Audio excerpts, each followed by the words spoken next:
निधाय हृदि विश्वेशं विधाय गुरुवन्दनं बालानां सुखबोधाय क्रियते तर्कसङ्ग्रह।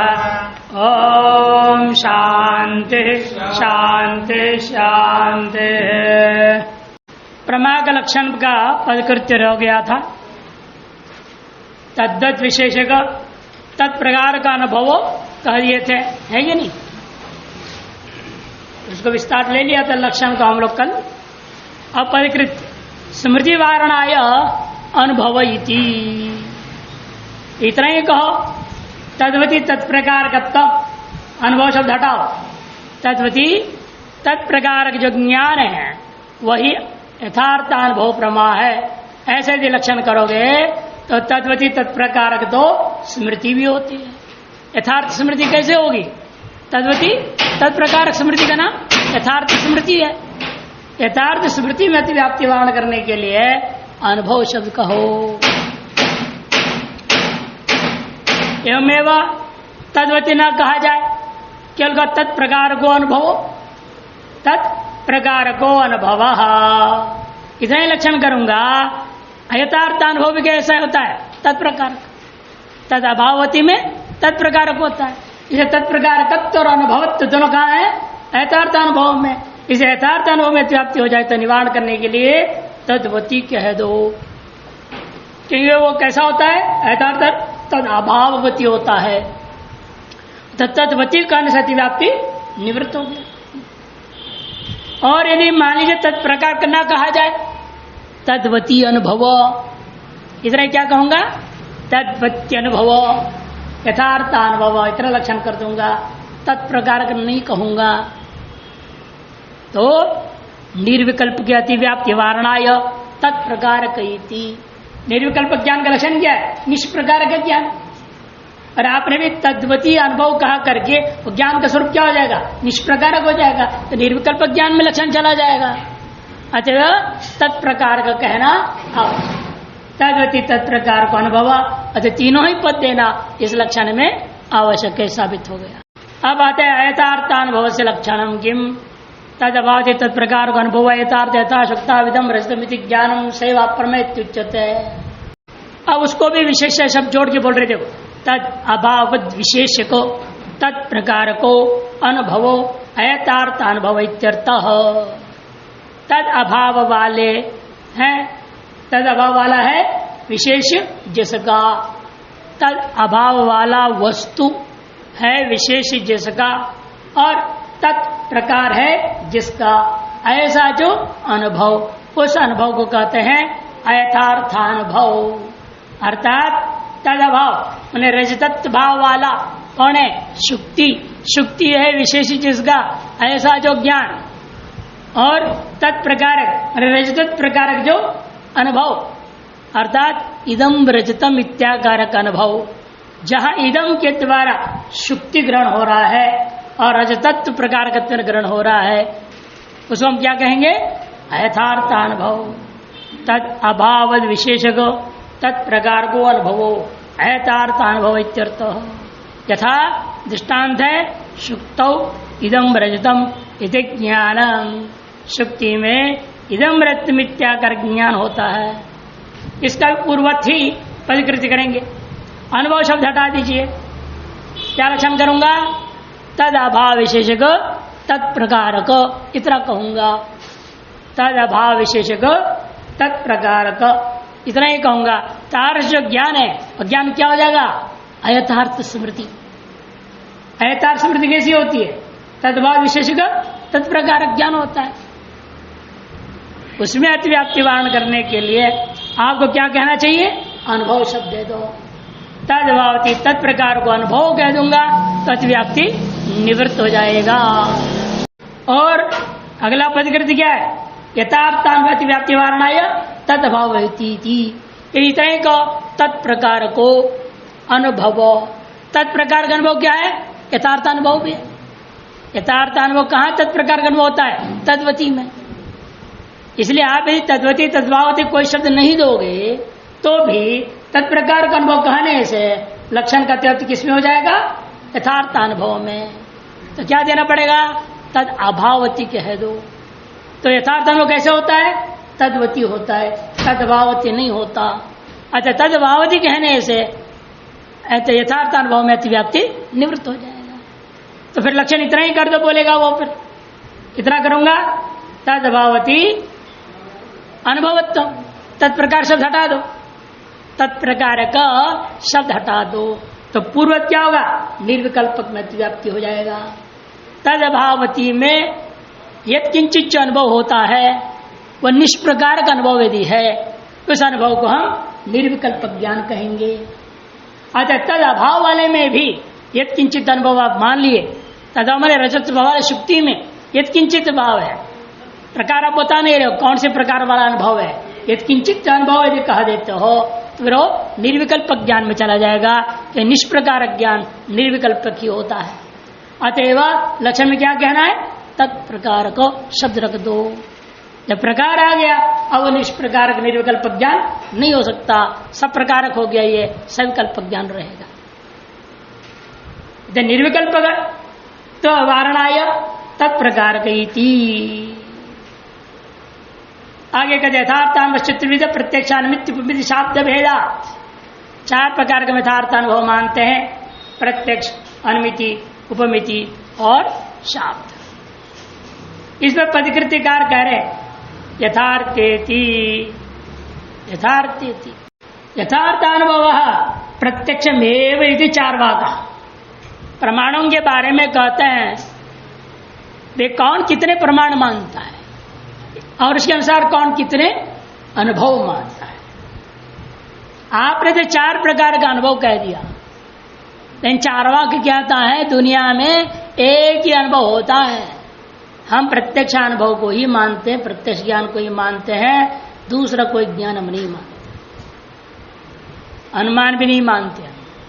उस अनुमिति ज्ञान इसलिए नहीं मानूंगा, अन्य कोई प्रमाण नहीं मानता, अतः अन्य प्रमाणों से उत्पन्न किसी प्रकार के प्रमा को भी हम नहीं मानते। एक ही ज्ञान है हमारे मत में, वह प्रत्यक्षमेव इति चार्वाका।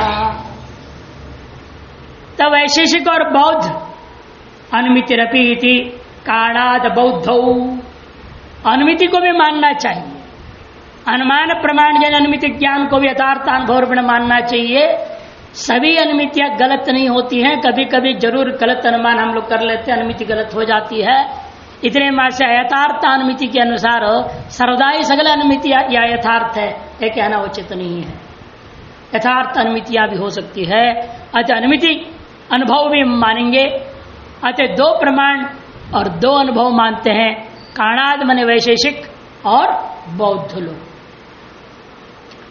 उसके बाद आते हैं,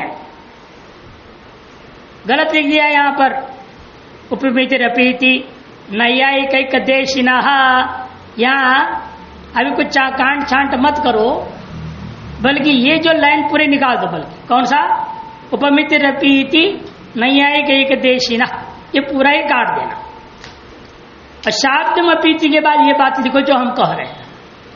शाब्दमपीति सांख्य योगिनौ, शाब्दमपीति सांख्य योगिनौ।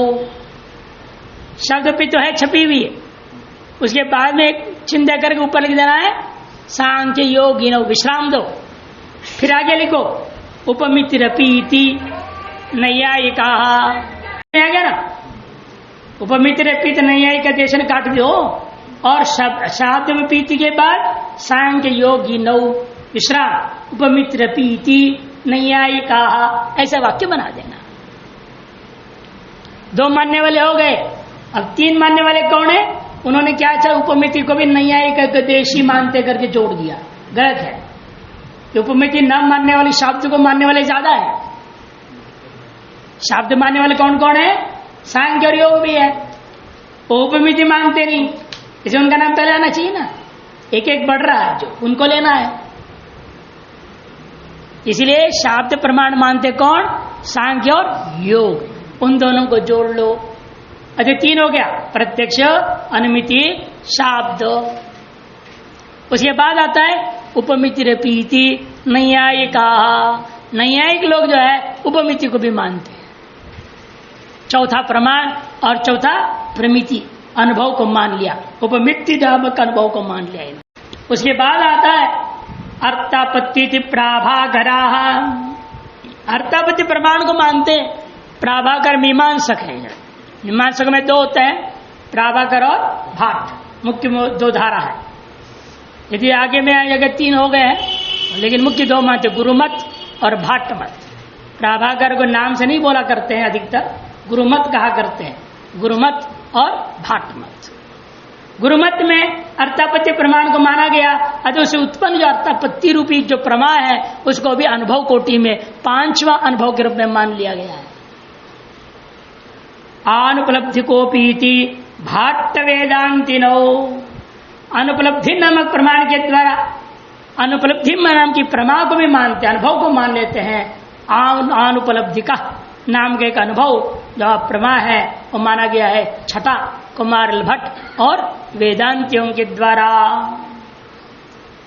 उसके बाद इतिहासकार आते हैं, महाभारत आदि वाले पौराणिक वगैरह, वे लोग सांभविक ऐतिह्यकौ अपि इति, सांभविक ऐतिह्यकौ अपि इति पौराणिका इतिहासकाराश्च। सांभविक ये भी संभव है, ये भी संभव है? अरे 100 रुपया है तो 50 रुपया भी उसके पास संभव है। असंभव है क्या? संभव है। छठे पंचाशत न्याय के आधार पर सांभविक माने जाते हैं। सारे पुराण की कहानी जितने भी हो संभव प्रमाण से मानते हैं। यदि आप कह सकते हैं ऐसे कैसे हो सकता है, इंद्र ऐसे कैसे कर सकता है, अरे 4 सिर वाला कहां से हो सकता है? 2 सिर वाला, पेट है जैसा लोटा, ये कैसे हो सकता है? अरे सब कुछ हो सकता है। आज भी देख सकते हैं, पेट है जैसा तबला, बोलना पड़े इतना बड़े बड़े पेट बढ़ तबला बजा सकते हैं। ये क्या नहीं हो सकता है? माया सब कुछ संभव है। इस संभव नाम के प्रमाण मान करके उससे उत्पन्न होने वाले जो ज्ञान है उसको सांभविक अनुभव नाम के स्वीकार करते हैं पौराणिक लोग। और इति नामक प्रमाण के द्वारा ऐतिह्य ज्ञान पैदा होता है, महाभारत रामायण रूपी इतिहास ग्रंथ वाले मानते हैं। उनको पौराणिकों के साथ ही जोड़ दिया, सांभविक ऐतिह्य को, इन दोनों को।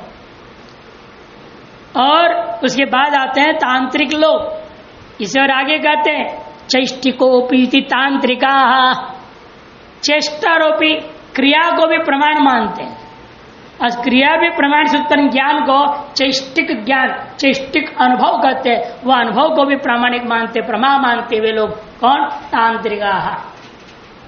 बड़े विलक्षण होता है, अजीबो गरीब होता है, पता नहीं चलता, समझ में नहीं आता, विचित्र विचित्र हमने भी देखा। तांत्रिक शक्ति गजब होती है, लेकिन टिकती नहीं वैदिक शक्ति के सामने, वो बात अलग है, लेकिन है गजब। इसे तंत्र वाले अपना अलग प्रमाण मानते हैं, उनकी जो चेष्टाएं होती है वही प्रमाण है। चेष्टा से जन जो प्रमिति ज्ञान है, प्रमा ज्ञान है, उसको चैष्टिक कहा जाता है, वह 8वां है। एतेषां मते अस्वर्षम संभाव्य, लेकिन जो अधिक मानने वाले अर्थापत्ति, अनुपलब्धि, संभव, इतिह्य और चेष्टा, ये जो 4 हैं, इनमें अस्वर्षता की संभावना को ध्यान में रखते हुए नैयायिक लोग तस्य चात विद्युम दर्शितम, हम लोग यथार्थ उनको 4 ही मानते हैं, अधिक नहीं मानते। और कम से भी हम काम चलता है नहीं मानते। जैसे उपमिति के बिना काम चला दिया सांख्य और योग वालों ने, है कि नहीं? शब्द और उपमिति दोनों के बिना काणाद और जो है वैशेषिकों ने काम चला दिया, बौद्धों ने चला दिया, वैशेषिक और बौद्धों ने। और इन सबके बिना केवल प्रत्येक से काम चला दिया चारवाक ने। इसलिए हम नैयायिक लोगों का मानना है 1, 2, 3 से भी काम चलेगा नहीं, 5, 6, 7, 8 मानने की जरूरत नहीं, 4 से सारा कार्य संभव है। ये जो संभव रहती है हम उसको अनुमान में डाल देंगे, अर्थापत्ति को भी अनुमान में डाल देंगे, चेष्टा को भी अनुमान में डाल देंगे, सब अनुमान से काम चला जाए। अतः 4 से ही पर्याप्त है, अधिक या न्यून मानने की आवश्यकता नहीं। तदिति यथार्थानुभवात्मक प्रमाया करणम तत्करणम अपि, का हो गया है, का दीर्घ को काट के क रस्व करो, तत्कर्णमपि इत्यर्थः। तत्कर्णम की व्याख्या कर रहे, तत्कर्णमपि चतुर्विधम प्रत्यक्षमानुपान शब्द भेदात, ये जो मूल में है वह तत्कर्त कर रहे हैं। यथार्थानुभव आत्मिक प्रमाया करणम, तत्कर्ण मने यथार्थानुभवात्मिक का जो प्रमा है उस प्रमा का जो करण है वह करण भी 4 प्रकार का है प्रत्यक्ष अनुमान शब्द भेद से। असाधारण कारणं करणम, अब जो कारण शब्द आ गया, अब कर्ण शब्द आ गया तो कर्ण शब्द से कारण शब्द में जाए, कारण से कार्य, कार्य से भी तद्वित सब क्रम से अब थोड़ी अप्रासंगिक है लेकिन प्रकृति के उपयोगी अन्य बातों को भी कहने के लिए आरंभ कर देते हैं। असाधारण मिति कालादि वारणाय असाधारण मिति, कालादि में अतिव्याप्ति वारण करने के लिए केवल कारणम करणम लक्षण नहीं बनाया। यदि आसान से हटाओ तो क्या लक्षण बचेगा? कारणम करणम।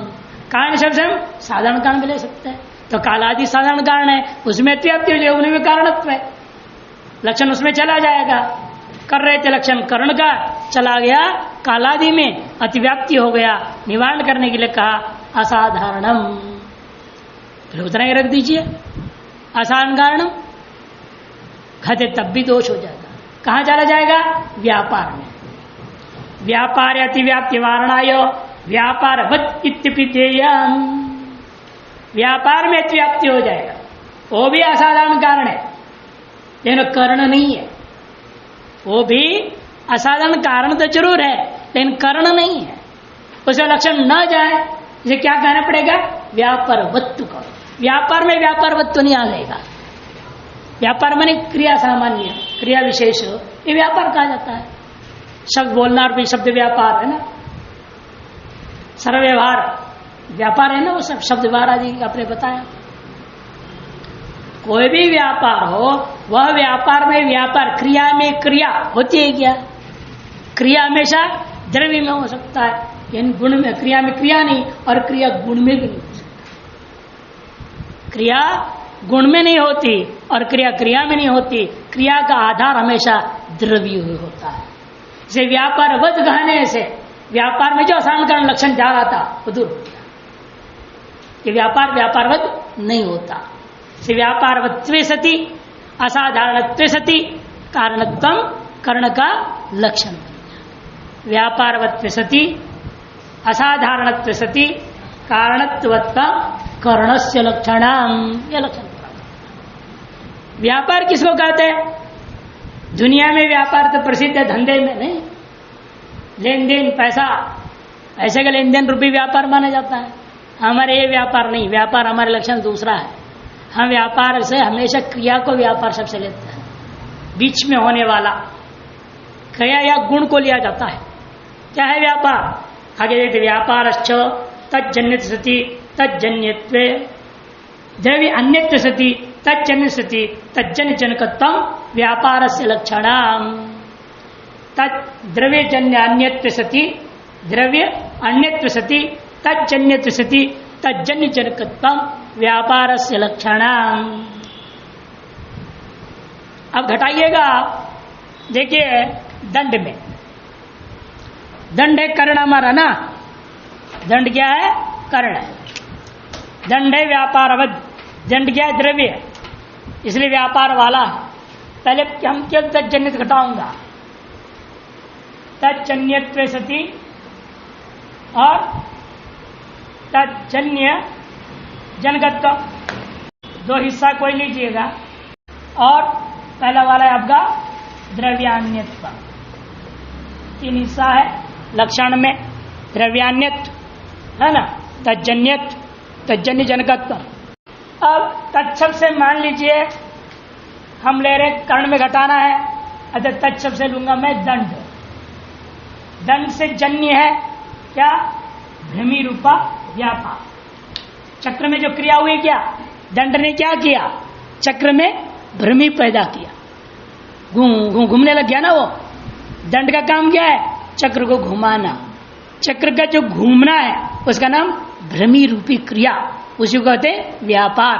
और दंड से जन्य है, और दंड से जन्य जो कार्य, यहां जन्य से लूंगा मैं अभी कार्य, कौन है? घट। उस घट का भी जनक है कौन? वही भ्रमी। दंड से जन्य भ्रमी है, दंड से जन्य कार्यभूत घट का जनक भी वो भ्रमी है। और वो भ्रमी रूपी क्या चीज है? ये क्रिया विशेष है और क्रिया में द्रव्य अन्यत्व भी है, द्रव्य भिन्नत्व भी है। द्रव्य भिन्नत्व कहने की क्या जरूरत है? पदकृत्य में स्पष्ट हो जाएगा कि तज्जन्य जनकत्व नाम का जो चीज है कुणाल पिता है कुणाल पुत्र में भी चला जाएगा। दंड से जन्य घट, घट का जनक, जनकत्व किसमें? कुणाल के पिता में भी जनकत्व रहेगा, है कि नहीं? कुणाल के पिता में भी कुणाल का जनकत्व है या नहीं? उस कार्य के प्रति जनकत्व उसमें भी चला जाएगा। वो भी पास में बैठा हुआ है, बाप भी बैठा हुआ है, बेटे को सिखा रहा है, ऐसे करो वैसे करो ऐसे करो, यूं बनेगा घड़ा, बैठा वो भी है, वो भी जनक है। लेकिन बाप क्या है? द्रव्य है, अतः द्रव्य अन्यत्व है। तो क्रिया में लक्षण जाएगी, अब पितादि द्रव्यों में नहीं जाएगा। तो पदकृत कर समझा रहे, देखे ईश्वर इच्छादि वारणाय तज्जन्यत्व इति। ईश्वर इच्छा आदि यहां पर जो है दंड से जन्य है ना। अब ईश्वर इच्छा में कैसे जाएगा? तज्जन्यत्व स्थिति, तज्जन्य जनत्व हम अपने नहीं कहो, तज्जन्यत्व न कहो, इतना ही कहो तज्जन्य जनकत्व। ये हिस्सा छोड़ दो, पूरा दो हिस्सा छोड़ दीजिए। लक्षण क्या करेंगे? तज्जन्य जनकत्व, तद दंड, उसे जन्य कार्य है घट, उस घट का जनक कौन है? ईश्वर की इच्छा भी है। भाई ईश्वर की इच्छा के बिना कोई भी कार्य पैदा होगा क्या? अब ईश्वर इच्छा नहीं है, मान लो घड़े को बनाने के लिए कुम्हार को ऑर्डर मिल गया, भाई देखो त्योहार आ रहा है, नवरात्र, बनाओ फटाफट घड़ा। बेचारा बनाने लगा, भगवान नहीं चाहता बने, भर्र बारिश कर दिया, सब मिट्टी बह गया, कहां से घड़ा बने?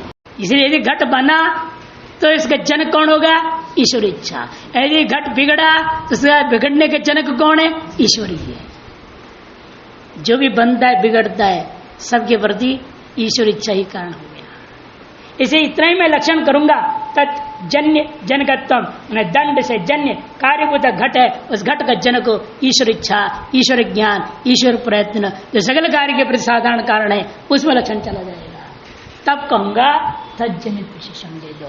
लेकिन ईश्वर की इच्छा दंड से जन्य है क्या? डंडा लेकर बोला तुमने ईश्वर सुन, मैं घड़ा बनाने जा रहा हूं, तुम इच्छा कर घट बन जाओ। डंडे लेके तो ईश्वर को कहेगा मैं घड़ा बनाने जा रहा हूं, हे ईश्वर सुन ले, नहीं तो पिटाई करूंगा। तो अपनी इच्छा पैदा कर ले। दंड से ईश्वर में इच्छा पैदा होता है क्या? नहीं होता। अतः तज्जन्यत्व कहने से ईश्वर इच्छा में अतिव्याप्ति निवृत्त हो गया। तब हम कहेंगे लक्षण इतना ही रख दो, फिर तज्जन्यत्व, तज्जन्य जनकत्व क्यों कर, क्या जरूरत इस हिस्से को है?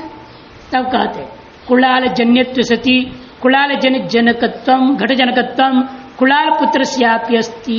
नहीं, एक छूट गया ना, ईश्वर इच्छा वारणा तज्जन सती थी अत्यंत।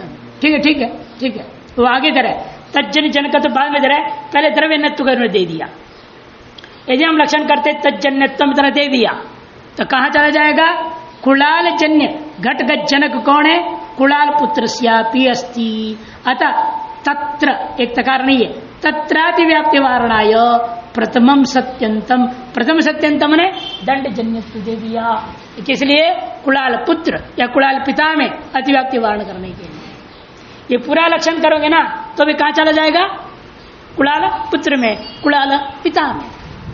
वो भी कारण हो सकता है। से दंड से जन्य है भ्रमी, और दंड से जन्य कार्य घट का जनकत्व चला जाएगा किसमें? कुलाल पिता में, कुलाल पुत्र में। क्योंकि यह दंड नहीं लूंगा, जब कुलाल पुत्र में जा रहा है या पिता में ले जा रहे हो, तब से क्या लूंगा? दंड के जगह पर कुलाल लूंगा। कुलाल से जन्य है भ्रमी रूपकारी, कुलाल ही पैदा किया है, कुलाल ने दंड को घुमाया। अच्छा, कुलाल जन्य तो भ्रमी में भी जा रहा था, लेकिन अब भ्रमी मत ले जाओ। कुलाल जन्य कहाँ है? कुलाल पुत्रों में। और कुणाल से जन्य कार्य का जनकत्व भी उस पुत्र में रहे, अथवा कुणाल से जन्य पिता भी हो सकता है, क्योंकि पुत्र के पैदा होने से पितृत्व आया उसमें। यदि कुणाल पैदा नहीं होता, उसके पिता में पितृत्व नहीं आता, उस आदमी में पितृत्व कैसे आया? बेटे के कारण से आया।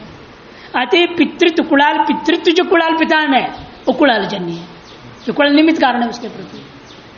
अतः कुणाल जन्य कुणाल पिता हो जाएगा, और कुणाल जन्य घटादि के प्रति जनक भी कुणाल पिता हो सकता है। कुणाल पिता खुद बना देगा घड़े को। अतः कुणाल पुत्र या कुणाल पिता में लक्षण ये नहीं कहना प्रकार तच्चन से जनकत्व जा रहा है, वह लक्षण के अतिव्याप्ति निवारण करने के लिए दंड अन्यतम या द्रव्य अन्यतम कह दो। और द्रव्य अन्यतम कहने से कुणाल पुत्र पिता क्या है? द्रव्य। द्रव्य भिन्नत्व उसमें नहीं जाएगा, लक्षण की अतिव्याप्ति निवृत्त हो गया। तब कहेंगे इतना ही लक्षण कर दो, कोई रख दो। द्रव्य अन्यत्व स्थिति तज्जन्यतम, द्रव्य अन्यत्व स्थिति तज्जन्यतम, इतना ही लक्षण दे दिएगा। दंड रूपादि वारणाय, दंड रूप में अतिव्याप्ति होगा। कैसे? अब देखिए, ये शब्द आपने दिया ही नहीं, ये आपने दिया ही नहीं, इसने ही लक्षण रख दो आप। द्रव्य अन्यत्व स्थिति तज्जन्यतम, दंड से जन्य क्या हो जाएगा? हम कह रहे हैं दंड रूप, दंड रस, दंड गंध, दंड स्पर्श। हमेशा क्या नियम है? आपने क्या कहा था समवाय कारण का लक्षण पढ़ते वक्त? ये संवेतन कारण से तत् समवाय कारणम यथा तंत्र संयोग पट से नहीं, तंतो पटस्य पटश्च स्वगत रूपादि, ये हम जरूरी। पटश्च स्वगत रूपादि, हमेशा पट माने जो द्रव्य स्वगत रूपादि के प्रति समवाय कारण है। अतएव जैसा पट से जन्य पट रूप है, दंड से जन्य दंड रूप है। और रूप क्या है? आपका गुण है, गुण होने के नाते द्रव्य अन्यत्व भी उसमें आ गया। यदि लक्षण इसलिए द्रव्य अन्यत्व स्थिति तज्जन्यत्व इतना ही रखोगे, दंड रूप आदि में व्याप्ति हो जाएगा। क्योंकि दंड रूप आदि द्रव्य अन्य भी है, गुण होने के नाते द्रव्य अन्यत्व उसमें आ जाएगा, द्रव्य भिन्नत्व आ जाएगा उसमें, और साथ साथ दंड से जन्य भी है। वो उस दंड रूपादि में अतिव्याप्ति वारण करने के लिए अंतिम हिस्सा जो था तज्जन्य जनकत्व आदि लक्षण दे दिया। अब दंड रूप में नहीं जाएगा, क्योंकि दंड से जन्य कौन है? कार्यभूता घट, उसका जनक दंड रूप है। क्या उसका जनक तो भ्रमी। दंड से जन्य घट का जनक दंड रूप आदि नहीं है, किंतु कौन है? वो भ्रमी है। इसे भ्रमी में लक्षण चला जाएगा और अतिव्याप्ति दंड रूप आदि में अतिव्याप्ति थी वो निवृत्त हो जाएगा। क्योंकि भ्रमी की उत्पत्ति के लिए दंड रूप कारण नहीं है, भ्रमी का उत्पत्ति के प्रति न दंड रूप कारण है, क्योंकि भ्रमी की उत्पत्ति के प्रति जो है दंड कारण है, दंड रूप नहीं। कि दंड के रूप से क्या लेना देना?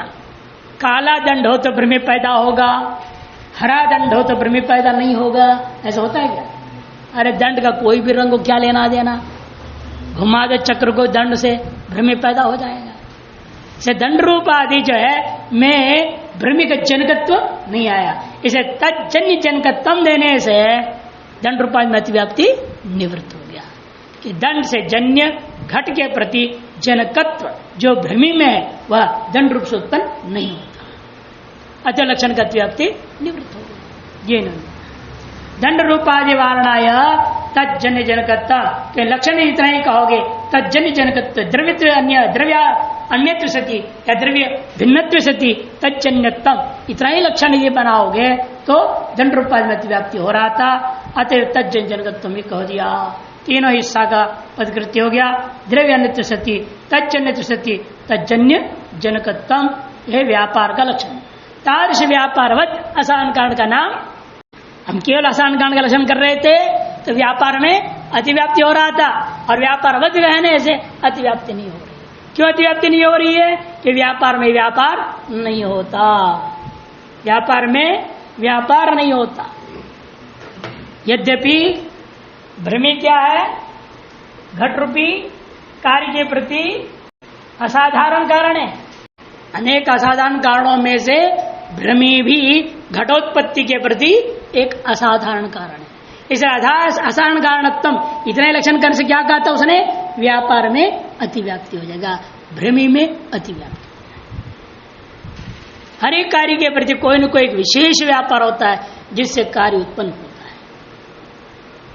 जैसे भ्रमी क्या है, यही विशेष व्यापार है जिसके बिना घट उत्पन्न हो ही नहीं सकता, विशेष क्रिया है। उसमें लक्षण जा रहा था, असाधारण कारणत्व लक्षण जा रहा है कि भ्रमी भी असाधारण कारण है वो, क्योंकि गिने गए अष्टविध साधारण कारण से भिन्न है ना। अरे काल देश प्रागभाव आदि जो गिनीश्वर इच्छा ज्ञान प्रयत्न अदृष्ट धर्माधर्म गिनाया था ना, अष्टविध साधारण कारण, उससे भिन्न है वो, इसलिए असाधारण कारण है, लक्षण जा रहा है। तब आपने कहा व्यापार वध कह दो। अब ये जो भ्रमी है ये स्वयं क्या है, व्यापार है ये। अभी आपने देखा था लक्षण क्या ना भ्रमी में, द्रव्यान्य स्थिति तज्जन स्थिति तज्जन जनकत्तम, भ्रमी में हमने घटाया है, सब भ्रमी में व्यापार का लक्षण है। अच्छा भ्रमी व्यापार है और व्यापार खुद व्यापारवत नहीं होता, क्यों, क्रिया में क्रिया नहीं होती, क्रिया क्रियावान नहीं हो सकता, द्रव्य ही हमेशा क्रियावान होता है। अतः व्यापारवत ये विशेषण जोड़ने से व्यापार में लक्षण व्याप्ति नहीं होती, भले वो आसान कारण है किंतु व्यापारवत नहीं है। अतः कर्ण का लक्षण अब भ्रमी में नहीं जाएगा। केवल आसान कारण कर्ण हम कहते तो भ्रमी में जा रहा था, अब व्यापारवत्व जोड़ने से अब भ्रमी में कर्ण का लक्षण नहीं जाएगा, इसलिए विषय लक्षण बन गया व्यापारवत्व सती असाधारण कारणत्म जो है कर्णस्य लक्षणम, ये निष्कृष्ट लक्षण बन गया। अब कारण मात्र का लक्षण करो, असाधारण कारण का नामकरण है ना, कारण क्या ये पता नहीं है, वैसे असाधारणत्व साधारणत्व बड़ी विचार करके समझ गए नहीं, कारण का लक्षण क्या है, कहते कार्य नियत पूर्ववृत्तितं कारणत्वम। अब उसका लक्षण में पदकृति व्यक्त करने लगा, कार्यात नियत अवश्यम भावी, नियत का अर्थ कर रहे हैं कार्योत्पत्ति के क्षण की अपेक्षा से नियत पूर्ववर्ती क्षण में कहते हैं अवश्यम भाविनो, नियत की व्याख्या है अवश्यम भाविना, पूर्ववृत्ति माने पूर्व क्षण वृत्ति, कार्यात पंचमी, कार्य की उत्पत्ति क्षण की अपेक्षया अवश्यम भाविनी, पूर्व क्षण में जो होता है उसका नाम कारण है। पूर्व क्षण वृत्ति यस्य तथा इत्यर्थ, पूर्व क्षण वृत्ति जिसके अंदर है उनको हम क्या कहेंगे, जिन जिन में जाएगा पूर्व क्षण वृत्तित्व उन सबको कारण कहा जाएगा। और उन कारण सामग्रियों को विभाग कर दिया, साधारण और असाधारण, असाधारण फिर विभाग कर दिया समवायी असमवायी निमित्त, फिर कहा तदेव तीर्थ कारण मध्य असाधारणम तत् कारणम भवति, ये तो कहा था, वो आगे आ रहा है वाक्य। हम इसका पदकृति कर रहे, अन्यत रासबादी वारणाय नियते, अवश्यम भावी क्यों कहा, पूर्ववृत्तित यद किंचित कालावच्छेद नहीं लिया जाए, अवश्यम भावी पूर्ववृत्ति क्षण न लिया जाए तो घड़े के प्रति रासब भी कारण हो जाएगा। रासब बने गधा है, गधा घोड़ा नहीं, गधा, घोड़े से मिट्टी कौन लाता है, लाते क्यों, कोई होता होगा कहीं कहीं, लेकिन यहाँ तो खच्चरों से लाते हैं या गधा पर ही लाया जाता है। तो पहले कुम्हार लोग इसलिए गधा पालते थे, मिट्टी ढोके लाने के लिए, जिससे आपने ढोके लाया, जहाँ घड़ा बनाने के स्थल है वहां आपने उसके जो है पीठ पर लदा हुआ मिट्टी को उतार दिया, फिर वहीं बगल में गधे को बांध दिया और मिट्टी तैयार करके एक दिन बाद घड़ा बनाया, जब तब भी वो घड़ा गधे को ही बांधे रखे थे। अब उस घट के प्रति पुरुष अनुवृत्ति है ना, गधे में भी बांध रखा है तो वह खड़ा है, वो भी निमित्त है, मिट्टी तो लाया ही था, मिट्टी लाने के माध्यम से घड़े के प्रति कारण रासव हो जाएगा कि वह भी पूर्ववृत्ति है यद किंचित घट के प्रति। लेकिन सकल घट के प्रति सदा ही दुनिया में जहां कहीं भी घट बनावे, वो गधे को पास बांध देगा तो घट बनेगा, नहीं बांधेगा घट नहीं बनेगा। ऐसा होता है क्या? ऐसा नहीं। इसे नियत अवश्यम भाविनी, कोई कारण मानूंगा, यद कदाचित भूल चूक से बांध के रह गया, खड़ा हो गया इतने मात्र से, घट के प्रति सगल घट कार्य के प्रति उसका कारण नहीं मान सकता। इसे विशेषण दिया नियतत्वम अवश्यम भावी। और रासव को बांधना अवश्यम भावी नहीं। अवश्यम भावी मतलब तत्सत्य तत्सत्यम तदभावे तदभाव। रासव सत्वे घटकार्यत्व, रासभावे घटकार्याभाव। ऐसे यदि होता तो हम रासव को भी नियत मानते घट के प्रति, और घट के प्रति रासव को कारण स्वीकार कर लिया जाता। लेकिन ऐसा नहीं होता है। रासभावे भी घट सत्यम है, रासभावे घटाभाव नहीं। यत्किंचित कार्य के प्रति भले सत्य हो जाए, लेकिन अवश्यम भावी सत्य उसका नहीं होने के कारण से नियत शब्द के द्वारा उसका व्याप्ति निवारण हो गया। कार्य वारणाय पूर्व क्षण वृत्ति, कार्य नियत वृत्ति इतना ही कह दो। कार्य की अपेक्षा से नियत वृत्ति, पूर्व ना कहो तो कार्य की अपेक्षा से परमे वृत्ति में ले सकता हूं ना, फिर पूर्व शब्द नहीं है तो परवृत्ति वस्तु लिया जाएगा, पूर्ववृत्ति क्यों लूंगा? हाँ? तो कहां अतिव्याप्ति होगा? स्वयं कार्य वारणाय, कार्य में अतिव्याप्ति हो जाएगा। कार्य कब होता है? उत्तर क्षण में होता है ना, पर क्षण में रहेगा। उत्पन्नम कार्यम तत्क्षण ही नष्ट हो जाता है क्या? कोई जरूरी नहीं है। कोई कोई कार्य उत्पन्न क्षण काल में ही नष्ट हो जाता है, लेकिन अधिकतर क्या है? उत्तर क्षण में बने रहते हैं कार्य। से पूर्ण न कहोगे, परवर्ती परक्षणवर्ती कार्य को पूर्व क्षणवर्ती कार्य की अपेक्षा से परक्षण कार्यवर्ती में भी क्या लक्षण जाएगा? कार्य नियत वृत्तित्व लक्षण चला जाएगा। कार्य नियत वृत्तित्व, क्योंकि कार्य जो उत्पन्न हुआ है एक ही क्षण नहीं रहता, 2 3 4 क्षण, क्या सालों सालों रहता कई कार्य। अरे मकान रूपी कार्य बना, देखो ना, मकान की भी शताब्दी मनाते हैं लोग। आश्रमों की शताब्दी का मतलब क्या? मकान की तो शताब्दी और किसकी हो रही है? क्या आश्रम कोई आदमी है क्या आश्रम? अरे संस्थान की शताब्दी नहीं मनाए आलंदी में। और क्या है वो संस्थान? है बिल्डिंग है, और वो बिल्डिंग को भी पुराना बिल्डिंग था, उसकी शताब्दी मनाने के लिए नया बिल्डिंग खड़ा कर दिया। अब उस नए बिल्डिंग की शताब्दी 100 साल इंतजार करना पड़ेगा, और उसकी चलिए एक और नया बना डालेंगे कहीं। ये विचित्र धंधा है। ये शताब्दी ये होता है, इसलिए कार्य तो 100 साल भी रह सकता है, पर टूट होते रिपेयर करते रहो, कुछ करते रहो, बना के रखो, बनाए रखो, 100 साल रह जाए। कैलाश आश्रम देखिए 140 साल हो गया, 142 साल पूरा हो रहा है, 142 साल। और आपने देखा अवधूत वट आश्रम के इसमें क्या लिखा था? 331वां साल है वो आश्रम, 331 साल पुराना है। बिल्डिंग कोई भी 331 साल वाला नहीं है, नए नए बनते गए, बात अलग है।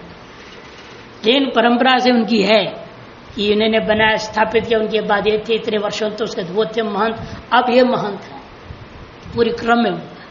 तो कार्य क्या है? जरूरी नहीं है ना 10 क्षण 10-20 दिन रहेगा, 331 साल तक भी रह रहा है और आगे भी रहेगा। से परवर्ती जो कार्य है, उस पूर्ववर्ती के कार्य के दृष्टिकोण से क्या होता है? आपका लक्षण क्या? कार्य नियत वृत्तित्व। पूरे कार्य पंचमी है ना, पूरे कार्य अपेक्षाया नियत परवर्ती कार्य में भी वृत्तित्व चला जाएगा, लक्षण अतिव्याप्ति हो जाएगा। निवारण करने लिए क्या करना पड़ा?